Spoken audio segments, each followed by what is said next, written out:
আমাদের এই পঞ্চগড় এক আসনে আমাদের সনাতন ধর্মাবলম্বীও অনেক ভাই বোন আছেন। আমরা আমাদের জায়গা থেকে মনে করি আমার দল একটি মধ্যম পন্থার রাজনৈতিক দল। আমরা মনে করি যে আমরা বাংলাদেশের সবাই নাগরিক। আমার যেমন এখানে নারী পোতা, আমার সনাতন ধর্মাবলম্বী একজন ভাই বোন যার বাড়ি এখানে, তারও এখানে নারী পোতা। নাগরিক হিসাবে এই এলাকার মানুষ হিসাবে আমাদের প্রত্যেকেরই সমান অধিকার রয়েছে, শুধু ধর্মটা আলাদা। তিনি তার ধর্ম পালন করবেন, আমি আমার ধর্ম পালন করব।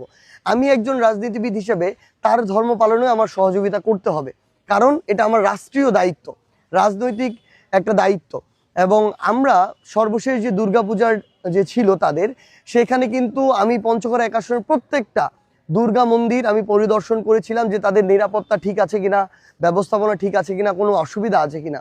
সো আমাদের যদি ওই মানসিক দূরত্ব থাকতো তাহলে কিন্তু আমি এটা করতাম না। বরং আমি মনে করি তাদের বিষয়টা আমার আরো বেশি চিন্তা করতে হবে, যেন তারা অনিরাপত্তায় না ভুগে, যেন তাদের জায়গা থেকে তারা এটা মনে না করে যে আমাদের মধ্যে দূরত্ব আছে। আমরা পঞ্চগড়ে এক আসনের জন্য আমরা প্রায় 200 ধর্মীয় প্রতিষ্ঠানের জন্য আমরা বরাদ্দ নিয়ে আসছিলাম। এর মধ্যে 60টা ছিল মন্দির, তার মানে কি 30%। কিন্তু আপনি খোঁজ নিয়ে দেখেন সনাতন ধর্মাবলম্বী কিন্তু 30% না, তার চেয়ে একটু কম পঞ্চগড় এক আসনে।